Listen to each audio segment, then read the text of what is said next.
तो भाइयों और बहनों नमस्कार।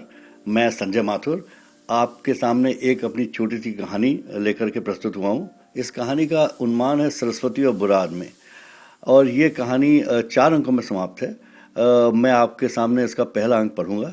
अगर आपको ये कहानी पसंद आए तो कृपया इसको लाइक कीजिए, और या मुझे ईमेल भेजिए, या मुझे फ़ोन कीजिए, या मुझे किसी भी तरह संपर्क कीजिए, और मैं आपको पूरी कहानी ईमेल से या प्रिंट आउट से भेज दूंगा। ये कहानी मैं इसलिए फेसबुक नहीं लगा रहा क्योंकि ये लंबी कहानी है और मैं चाहता नहीं कि बहुत ज़्यादा उसमें आपको परेशानी हो पढ़ने में। तो हो सकता है आपको ये अच्छा लगे कि मैं आप सुने, तो हो सकता है मैं पूरी कहानी आपको सुना ही दूँ। तो जैसा भी है आप मुझे संपर्क साधिएगा और मैं आपको कहानी पढ़ के सुनाऊँगा। ना पसंद आए तो कोई बात नहीं। और इसमें आप कृपया वास्तविक पात्रों को न ढूंढने की कोशिश कीजिए। एक नितांत काल्पनिक कहानी है। इसमें सिवाय लेखक के कल्पना के और कुछ भी नहीं है, और अगर आप इस रूप में इसको पढ़ेंगे तो आपको ज़्यादा आनंद आएगा। तो लीजिए साहब, सरस्वती और बुरा आदमी, भाग 1।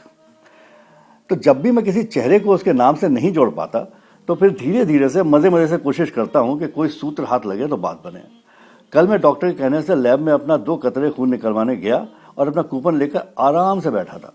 आईपॉड पर गाना सुन रहा था कि तभी एक अधेड़ सी महिला आकर मेरे पास वाली कुर्सी पर बैठ गई। मैंने औपचारिक तौर पर अपना फैला हुआ आकार समेटा और आंख बंद करके गाने की धुन पर पांव हिलाता रहा। तभी मुझे अंदर से लगा कि पड़ोस में बैठी महिला मुझे घूर रही है। कभी ना कभी कहीं ना कहीं आपके साथ भी ऐसा हुआ होगा कि बिना किसी को देखे ही आवाज़ हो जाए कि वो आपको घूर रहा है। जी हाँ, मेरी आंख खुल गई और सामने उस महिला का मुस्कुराता चेहरा रूबरू हुआ। मैंने घबराकर ईयर प्लग निकाला और महिला के औपचारिक सम्मान में अपना सिर थोड़ा झुका दिया। वो बोली, भाई साहब पहचाना? अब इस स्थिति में अगर मैं इतना भर कह देता कि नहीं जी नहीं पहचाना, तो कोई कहानी नहीं बनती, मुझे कोई दिक्कत नहीं होती। और जैसा मेरी बीवी मीरा कहती है कि आप अपने लिए खुद ही तो गड्ढा खोदते हैं, उसमें गिरते हैं और फिर मुझे आवाज़ देते हैं, ना हुआ होता। पर आप तो जानते ही हैं, होता तो वही है जो उस रब ने रच रखा है। तो मेरे मन के अंदर के रब ने हंसकर कहा, क्यों नहीं, जैसे ही आपकी आवाज़ सुनी तो मैं बिल्कुल पहचान गया।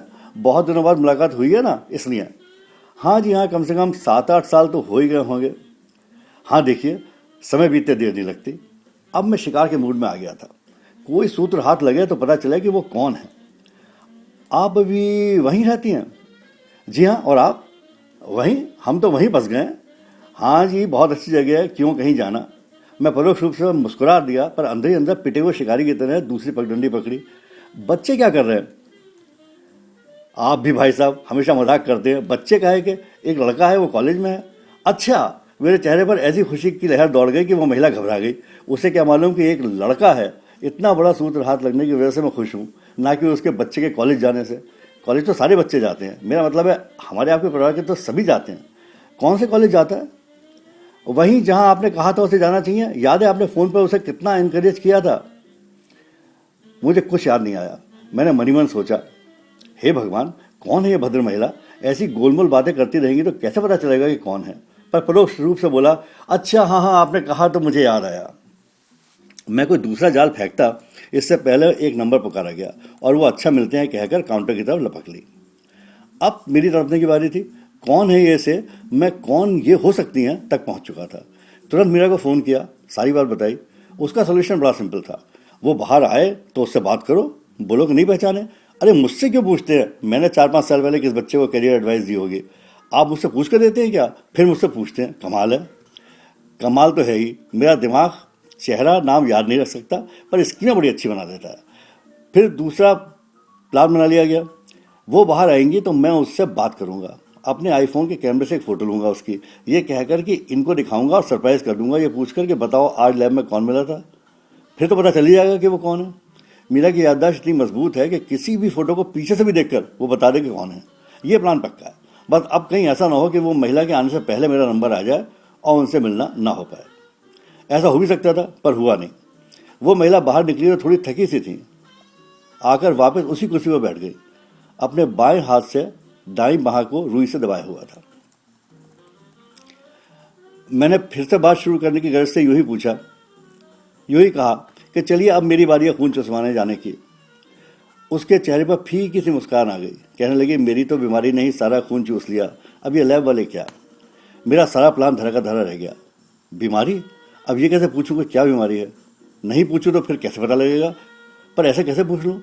मेरी क्या जिम्मेदारी है, क्या करना चाहिए? ये सारे भाव मेरे चेहरे पर आ गए होंगे। वो मेरे चेहरे के भाव पढ़कर कुछ कहने ही वाली थी कि मेरा नंबर आ गया।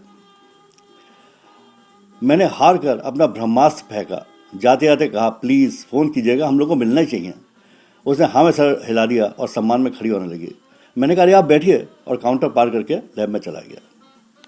तो ये था साहब पार्ट 1। अगर आपको ये कहानी पसंद आ रही हो तो फिर आप मुझे बताइए और मैं आपको इसका बाकी पार्ट आपको भेज दूंगा। Thank you.